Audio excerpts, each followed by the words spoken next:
Okay, let's be real. I was head over heels for Jason. The kind of crazy in love where you'd walk through fire for the guy, or, help him launch a tech startup from your tiny apartment while surviving on ramen noodles and the occasional pizza splurge. Jason was, well, he was Jason. Ambitious, driven, with that I'm gonna change the world glint in his eyes that made my heart flutter. He had this idea, this revolutionary app that was gonna connect people in ways no one had ever imagined. Or something like that. Honestly, the tech stuff went way over my head, but I believed in him. I believed in us. So I did what any devoted fiance would do. I quit my comfy marketing job, bye bye dental insurance, cashed out my measly savings, and became Jason's one woman support system. I was the marketing guru, the customer service rep, the coffee fetching, spreadsheet wrangling, pep talk giving backbone of his operation. Naomi, you're a lifesaver, Jason would say, his eyes glued to his computer screen, fingers flying across the keyboard. I don't know what I'd do without you. You'd probably be starving and wearing dirty socks. I'd tease, sliding a fresh cup of coffee onto his desk. True, he'd admit with a grin. But seriously, you're amazing. This app wouldn't be happening without you. And I believed him. I was all in, invested in his dream, our dream. I worked late into the night, crafting marketing campaigns, responding to user feedback, and making sure Jason had everything he needed to focus on his coding magic. Naomi, you're a marketing genius, Jason exclaimed one evening after I'd landed us a feature in a major tech blog. Our user base has doubled overnight. See, told you I was good, I said, basking in his praise. It wasn't always easy. There were days when the stress was overwhelming, the deadlines looming, the ramen budget getting dangerously thin. But we had each other, and that's all that mattered. We're gonna make it, Naomi, Jason would say, his arm around my shoulders, his voice filled with conviction. We're gonna build an empire together. And I believed him. I pictured us years down the line, celebrating our success, our tiny apartment replaced by a sprawling penthouse, our ramen dinners replaced by Michelin-starred meals. We were a team, a power couple, destined for greatness. Or so I thought. Things were going great. The app was gaining traction, investors were throwing money at us. Finally, goodbye ramen. And Jason was practically glowing with success. We were on the cusp of something big, something life-changing. Then Isabella waltzed back into our lives, and everything went sideways. Isabella, Jason's ex, the one who got away, the heiress to $1 billion fortune, the woman who had broken his heart years ago. Apparently, she'd heard about his success and decided to reconnect. Yeah, right. She's just an old friend, Naomi, Jason said, his voice a little too casual, a little too defensive. An old friend who happens to be ridiculously wealthy and drop-dead gorgeous? I asked, raising an eyebrow. He chuckled nervously. Don't be silly, it's not like that. But it was like that. I could see it in his eyes, the way they lit up when she walked into the room, the way he hung on to her every word, the way he practically tripped over himself to impress her. And Isabella? Well, she was everything I wasn't. Elegant, sophisticated, with a wardrobe that probably cost more than my entire apartment.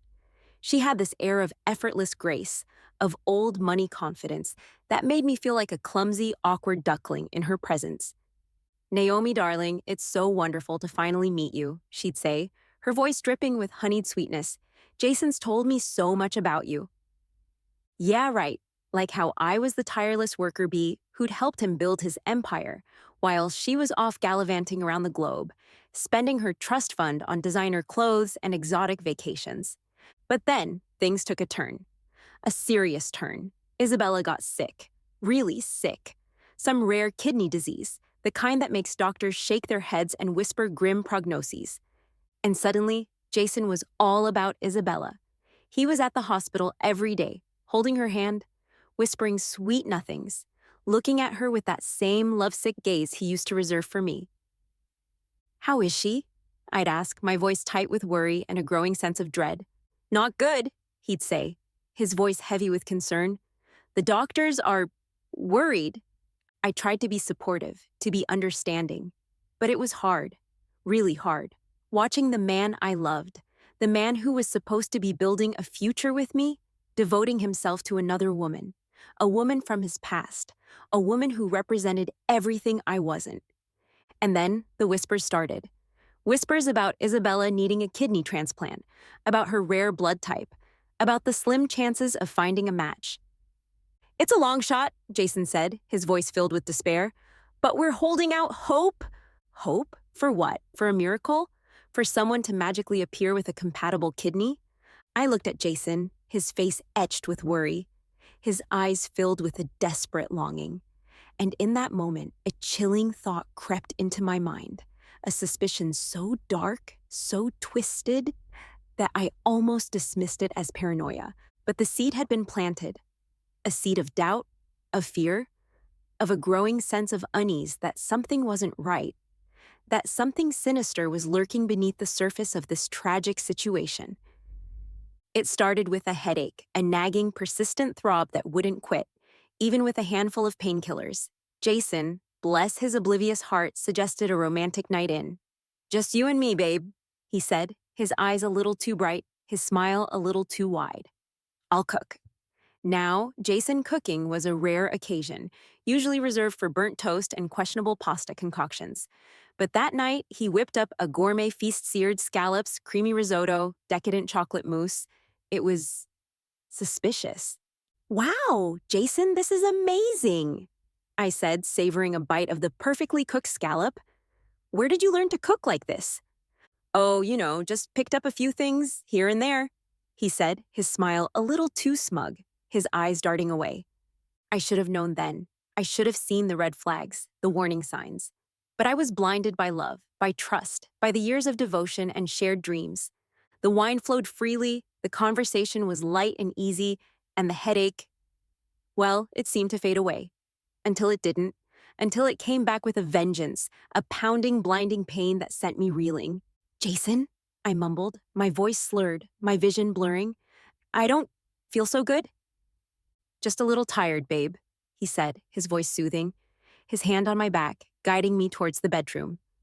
"Lie down. I'll get you some water." The next thing I knew, I was waking up in a sterile, white room, the harsh fluorescent lights blinding me. My body ached, my head throbbed, and a sharp, agonizing pain pulsed in my side. I tried to sit up, but my arms were weak, my legs heavy, my movements sluggish. What happened?" I mumbled, my voice raspy, my throat dry. A figure in green scrubs materialized beside me. "You're in the hospital," she said, her voice calm, professional. "You had surgery?" "Surgery? What surgery?" I panicked, my heart pounding in my chest, my mind racing. What was going on? Where was Jason? And this didn't look like a real hospital. It was sterile, yes, but not how a hospital would be. I tried to speak, to ask questions, but the words wouldn't come. My vision blurred, my consciousness fading in and out. Then, I saw him. Jason, standing by the door, his face pale, his eyes filled with a mixture of guilt and relief. "Jason?" I croaked, my voice barely a whisper. What's going on?" He rushed to my side, his hand reaching for mine. "Naomi, you're okay. You're safe." "Safe?" I scoffed, my voice laced with confusion and anger. "What happened? Why did I have surgery?" He hesitated, his gaze darting away. You had a complication with your kidney. They had to remove it." "Remove it? My kidney?" I stared at him, my mind reeling. This wasn't making any sense. Why would they remove my kidney? What kind of complication? And then it hit me, the rare blood type, Isabella's illness, Jason's desperation. The pieces of the puzzle clicked into place, forming a horrifying picture. "You!" I whispered, my voice trembling with rage and betrayal. "You gave her my kidney." He didn't deny it. He couldn't. The guilt was etched on his face in the way he avoided my eyes, in the way his hand trembled in mine. She needed it," he stammered. "She was dying." "And I wasn't," I spat, my voice filled with disgust. You stole my kidney? You sacrificed my health, my life, for her?"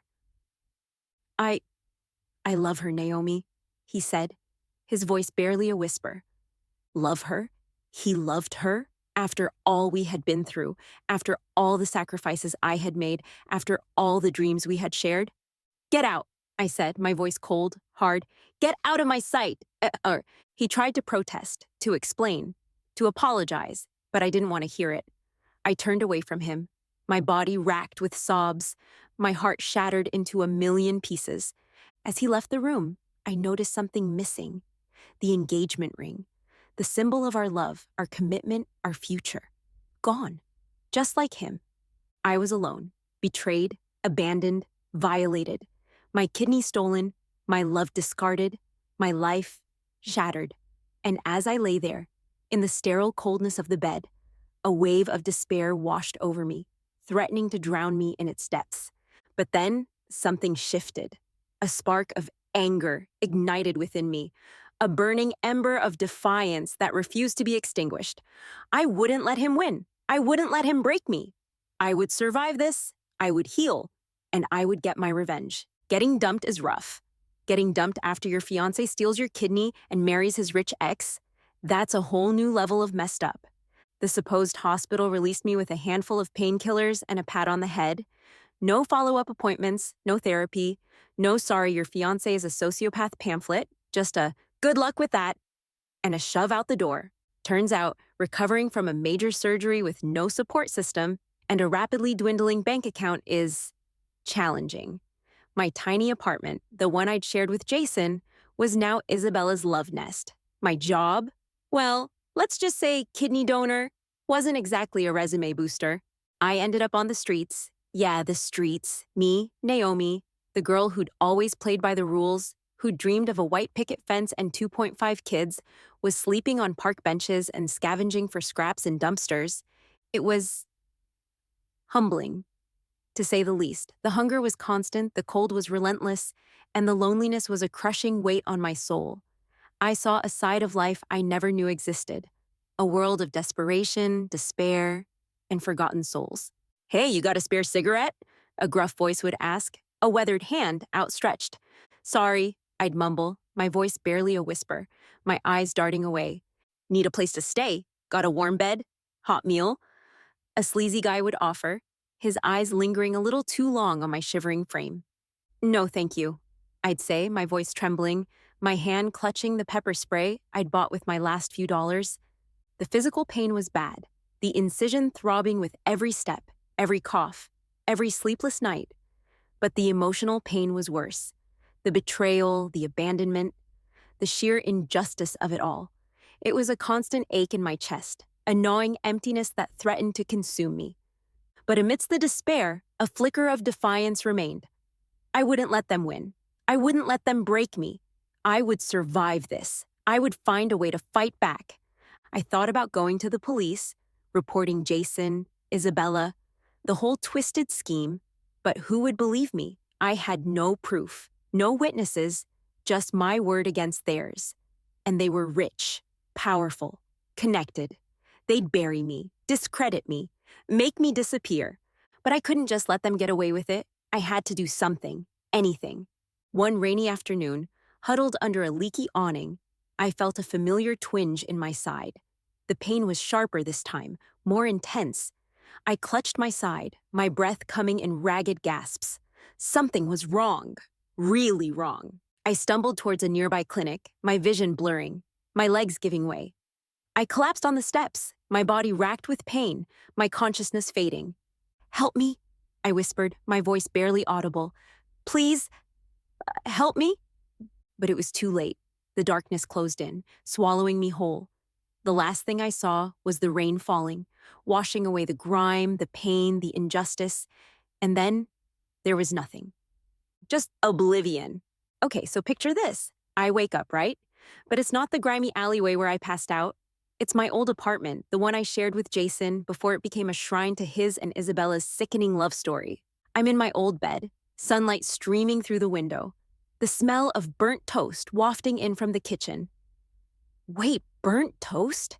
Jason can't even boil water without setting off the smoke alarm. Jason? I call out, my voice groggy with sleep. Morning, sleepyhead, he chirps, bounding into the room with a tray. Breakfast in bed for my favorite fiancé. He sets the tray down.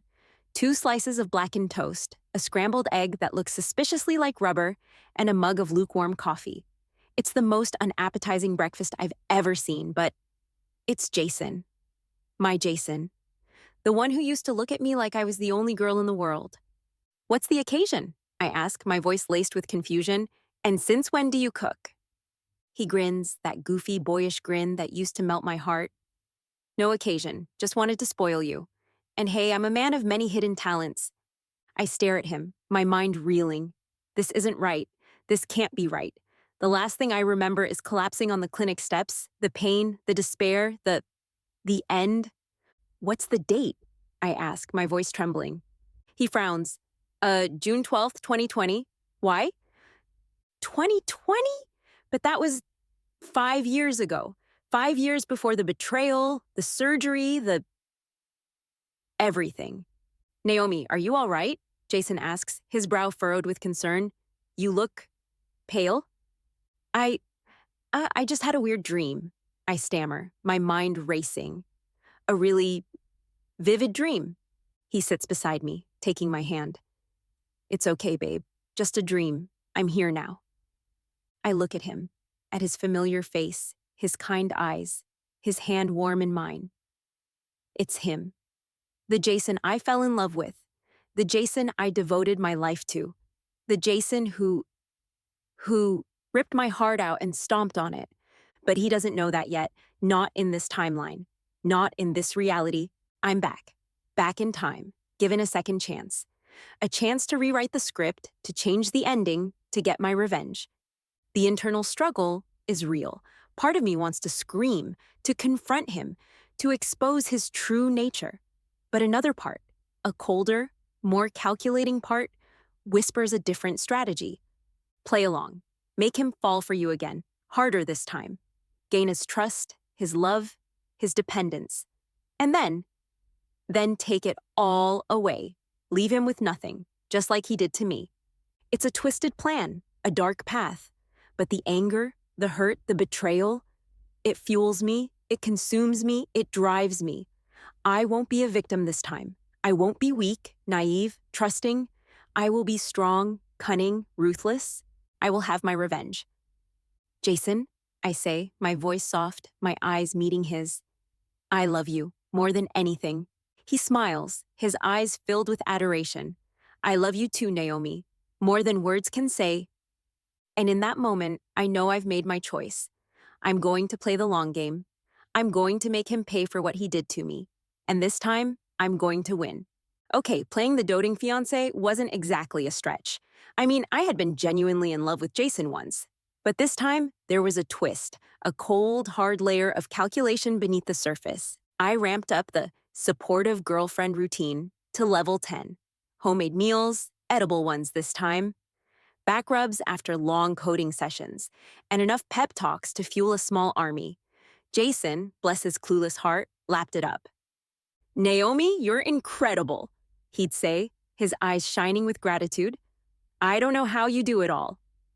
Anything for you, babe, I'd reply, my voice dripping with honeyed sweetness, while mentally adding another tally mark to my revenge plan checklist.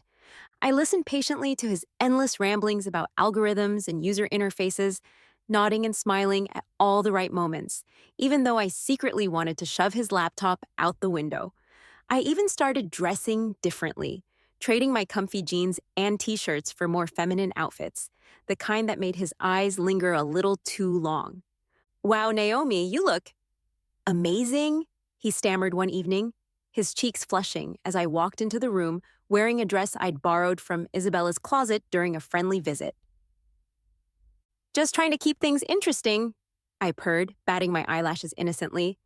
The guilt was a constant companion. Every time I smiled at him, every time I touched him, every time I whispered, I love you. A wave of nausea washed over me, but I pushed it down, reminding myself of the pain he'd caused, the life he'd stolen, the future he'd destroyed. And it worked. He fell for it. Harder this time, even. He was like putty in my hands, his dependence on me growing with every passing day. Naomi, I don't know what I'd do without you, he'd say, his voice filled with genuine affection. You're my rock, my inspiration, my everything. And you're mine, Jason, I'd reply, my voice steady, my smile unwavering. But the internal conflict was tearing me apart. The more I manipulated him, the more I saw glimpses of the man I used to love, the man I thought I knew, the kind eyes, the gentle touch, the infectious laughter. Was this all an act? Was he truly capable of the cold, calculated betrayal he'd inflicted on me in the future?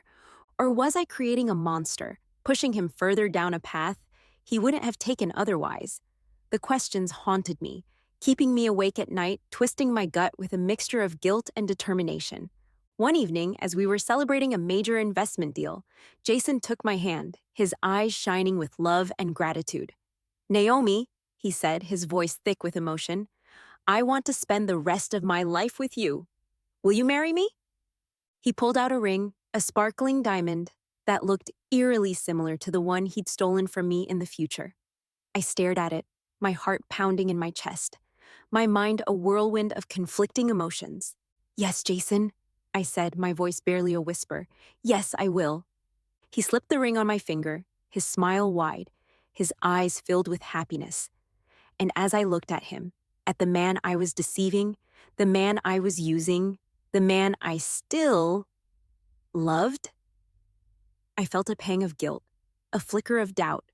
But then I remembered the pain, the betrayal, the life I had lost, and the resolve hardened within me. I would see this through. I would have my revenge, even if it meant breaking my own heart in the process. Jason's family, the Vanderwoods, were old money. The kind of old money that whispered of trust funds, summer houses in the Hamptons, and generations of effortless superiority. They'd never quite approved of me, a commoner with no pedigree to speak of. But now, with Isabella out of the picture, for now, I had a chance to win them over. And let me tell you, I played that game like a virtuoso. I brushed up on my etiquette, mastered the art of polite conversation, and even learned to appreciate the subtle nuances of vintage wine. Though secretly, I still preferred a good old-fashioned beer. Naomi, darling, you're a natural, Mrs. Vanderwood gushed after a particularly successful dinner party where I charmed the pants off their stuffy friends. Jason's so lucky to have you. Thank you, Mrs. Vanderwood, I'd reply, my smile demure, my eyes sparkling with calculated innocence. I'm just trying to be the best fiancé I can be. I played to their expectations, their prejudices, their insecurities. I praised their impeccable taste, their philanthropic endeavors, their perfectly manicured lawns. I even offered to help with their annual charity gala, organizing the guest list, arranging the floral arrangements, and generally making myself indispensable. Naomi, you're a lifesaver, Mrs. Vanderwood exclaimed, her voice laced with gratitude. Isabella was never interested in these sorts of things. Bingo. Subtle digs at Isabella were my specialty. I'd casually mention her extravagant spending habits, her lack of practical skills, her general air of entitlement. Nothing too obvious, just enough to plant a seed of doubt in their minds. Of course, Isabella has such a unique sense of style, I'd say with a sigh. I could never pull off those designer gowns like she does. Oh, darling, you have your own charm, Mrs. Vanderwood would reply, her voice laced with a hint of disapproval, a more understated elegance. Understated elegance. Translation, you're not a spoiled brat who throws money around like confetti. Point for Naomi. I even managed to win over Mr. Vanderwood, a man who valued ambition and business acumen above all else. I'd casually drop hints about my marketing strategies, my insights into the tech world, my contributions to Jason's success. You have a good head on your shoulders, Naomi, he'd say, his gruff voice softening slightly. Jason needs someone like you to keep him grounded. Grounded.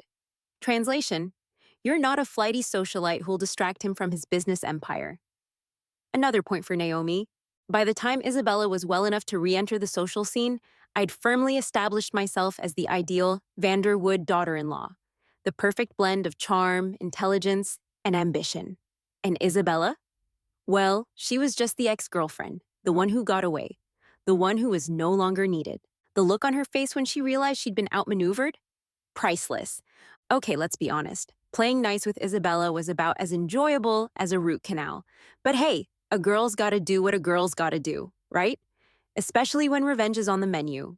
Isabella, with her perfectly coiffed hair and designer wardrobe, was the epitome of effortless elegance. But beneath that polished exterior, I sensed a deep-seated insecurity, a vulnerability that I could exploit. "Oh, Isabella, that dress is simply divine!" I'd gush, my voice dripping with faux admiration. "You look absolutely stunning." She'd preen under my praise, her smile widening. "Thank you, darling. It's Valentino." "Valentino," I'd repeat, my voice hushed with awe. Of course. I could never pull off something so sophisticated. And there it was, the seed of doubt, the subtle implication that she was out of my league, that I was just a simple girl who couldn't compete with her effortless glamour. I'd casually mention Jason's long working hours, his dedication to his company, his intense focus on building his empire. "He's so driven," I'd say with a sigh. "Sometimes I worry he works too hard, but I understand, of course. Building a successful business takes sacrifices." Isabella's smile would falter slightly, her eyes clouding with a hint of worry. "Yes, of course," she'd murmur, her gaze drifting towards Jason, who was usually engrossed in a conversation with some potential investor. I'd make sure to be seen with Jason at social events, my hand on his arm, my smile radiant, my eyes locked with his. I'd laugh at his jokes a little too loudly, compliment his achievements a little too effusively, and generally make it clear that I was the woman by his side, the woman he adored. "You two are so adorable together," a friend of Isabella's remarked one evening, her voice laced with a hint of envy. "We are, aren't we?" I'd reply, my smile widening, my eyes meeting Isabella's across the room. The jealousy was palpable, a delicious undercurrent of tension that fueled my satisfaction. I could see the doubt creeping into her eyes, the insecurity gnawing at her confidence. And then there were the accidental encounters. A chance meeting at the same boutique, a coincidental reservation at the same restaurant, a surprise run-in at the gym. Each encounter a carefully orchestrated performance, designed to remind Isabella of my presence, my connection to Jason, my growing influence in his life. "Oh, Isabella, what a surprise!" I'd exclaim, my voice feigning shock. "Fancy seeing you here." "Naomi," she'd say, her voice tight, her smile strained. "Yes, what a coincidence." Coincidence? Or a carefully calculated move in the game of revenge?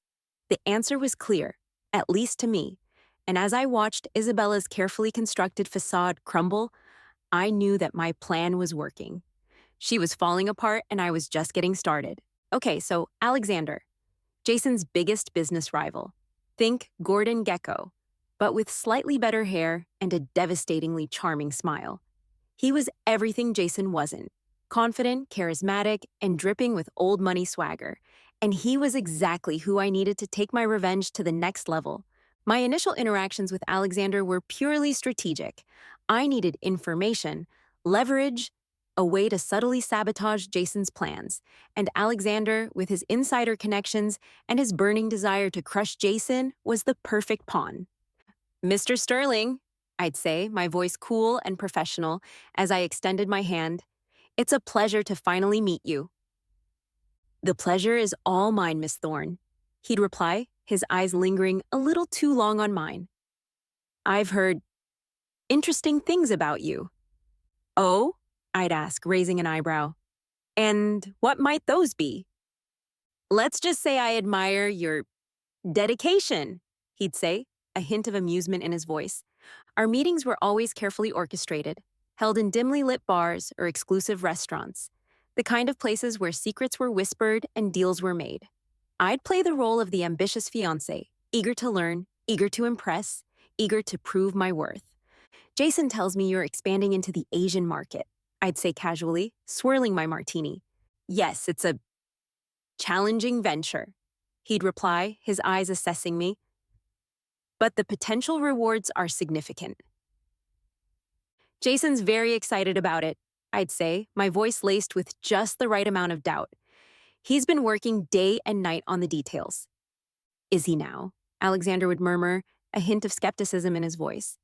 I'd subtly plant seeds of doubt, questioning Jason's strategies, hinting at potential weaknesses in his plans, subtly undermining his confidence.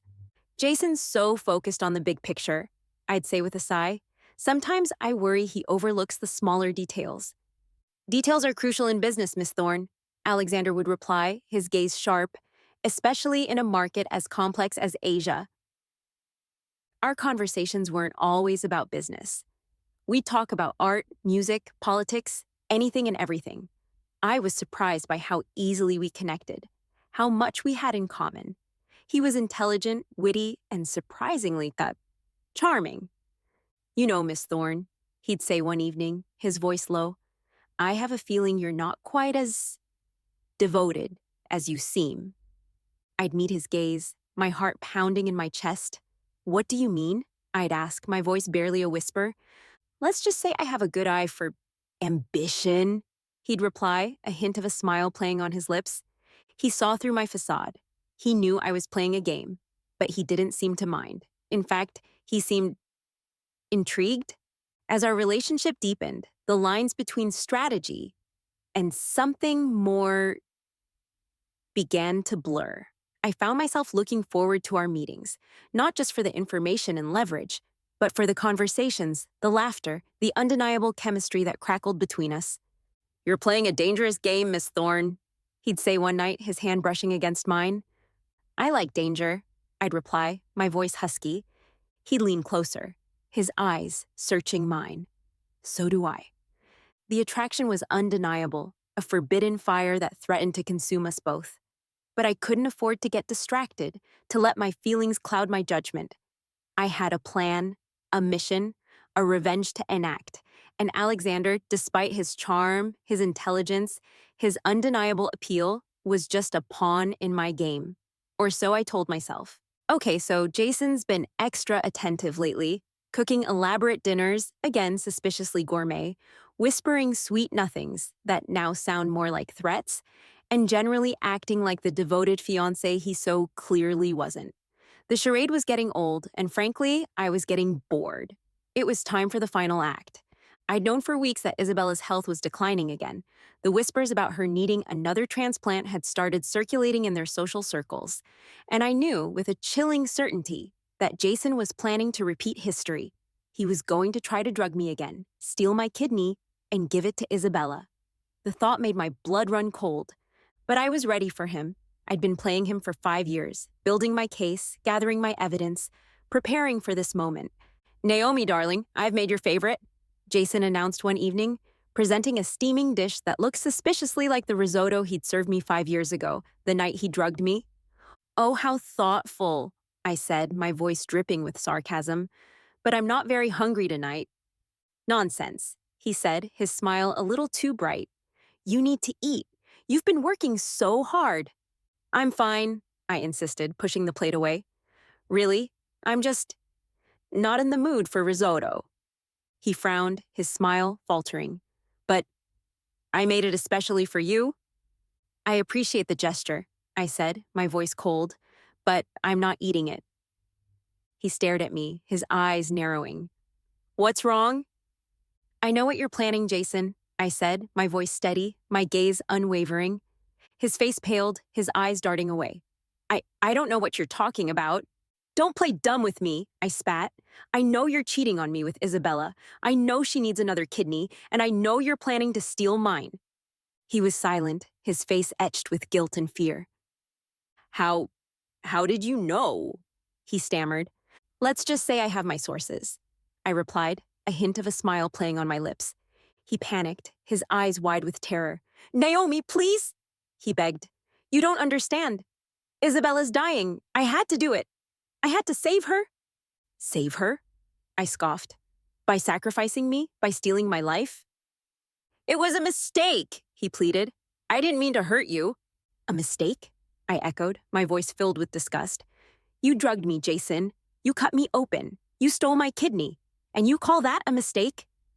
He was silent, his face etched with shame and guilt. I loved you, Jason, I said, my voice barely a whisper. I gave you everything, my heart, my soul, my loyalty, my support. And you betrayed me. You used me. You threw me away like I was nothing. I'm sorry, he sobbed. Please, Naomi, forgive me. Forgive you? I laughed. A harsh, humorless sound. You want forgiveness? After what you did to me? After what you tried to do? I'll do anything, he pleaded. Just, please don't ruin me. You already ruined yourself, Jason, I said, my voice cold, hard. You made your choice, and now you're going to face the consequences. I pulled out my phone, the recording app already running. I've recorded this conversation, Jason, I said, my voice clear and strong. Everything you said will be used against you. I filed a police report detailing Jason's crimes, providing the recording as evidence. I contacted his family, exposing his infidelity, his betrayal, his attempted murder. They were shocked, horrified, disgusted. They believed me, and then I went public. I shared my story with the media, exposing Jason's crimes to the world. The scandal was immediate, explosive, devastating. His reputation was ruined, his business crumbling, his life in tatters. Alexander, ever the opportunist, swooped in, acquiring Jason's company for a fraction of its former value.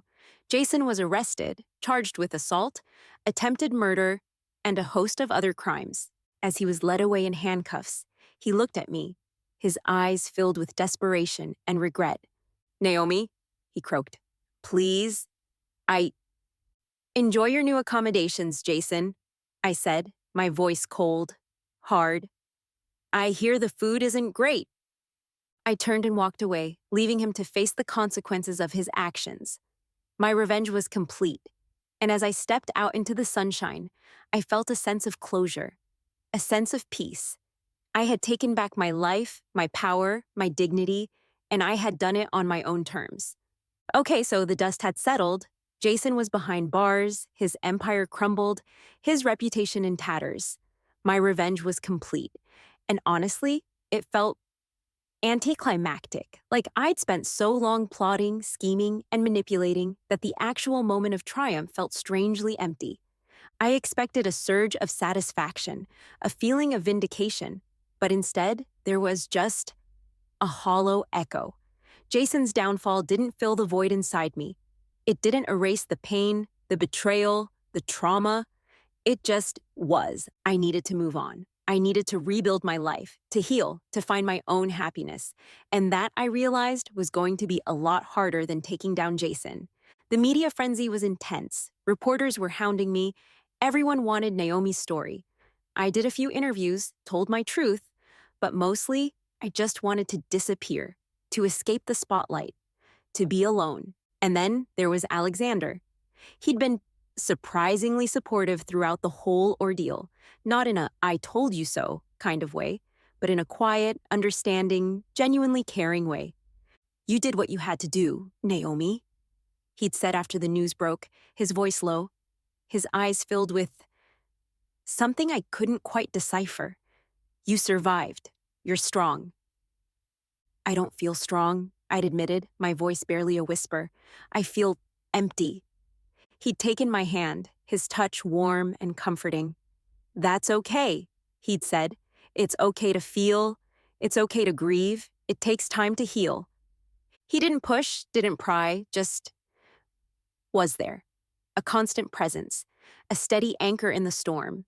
We started spending more time together, not just in dimly lit bars or exclusive restaurants, but in the light of day. We'd go for walks in Central Park, grab coffee at a cozy cafe, talk for hours about everything and nothing. And slowly, gradually, I started to see him in a different light. Not just as a rival, a pawn in my game, but as a person. A complex, intelligent, compassionate person. You know, he said one afternoon, as we were strolling through the park, I never understood why you stayed with him for so long. I loved him, I said, my voice soft. I thought we had a future together. He didn't deserve you, Alexander said, his voice firm. I know that now, I replied. You're an amazing woman, Naomi, he said, his eyes meeting mine. Strong, intelligent, resilient. You deserve someone who appreciates you, who respects you, who cherishes you. I know that too, I said, a small smile playing on my lips. The attraction that had been simmering beneath the surface for so long finally ignited. It was a slow burn, a gradual realization that my feelings for Alexander were genuine, that they had grown beyond the initial manipulation. Alexander, I said one evening as we were having dinner at his apartment, I I owe you an apology. For what? He asked, his brow furrowed. For using you, I said, my voice filled with regret. For seeing you as just a means to an end. He took my hand, his touch gentle. I knew what you were doing, Naomi, he said. And I didn't mind. You didn't? I asked, surprised. No, he said, because I saw something in you, something special, and I knew that beneath the anger, the hurt, the need for revenge, there was a woman worth knowing. And you were right? I asked, my voice barely a whisper. He smiled, his eyes warm and loving. I was right. Our relationship blossomed, growing stronger with each passing day. It wasn't just about passion. It was about respect, trust, understanding. It was about two people who had found each other, unexpectedly, under the most unusual circumstances. I rebuilt my life, my way. I started my own business, a culinary consulting firm, advising restaurants, developing menus, and sharing my passion for food with the world. I was successful, independent, and finally truly happy. And as I stood beside Alexander at a charity gala, my hand clasped tightly in his, I realized that I had found my happily ever after, not in the way I had imagined, not with the man I had once loved, but with the man who had seen me, truly seen me, for who I was, beneath the layers of hurt and anger. I had taken control of my life, overcome a traumatic experience, and found love, happiness, and success on my own terms. And that, I knew, was the most powerful revenge of all,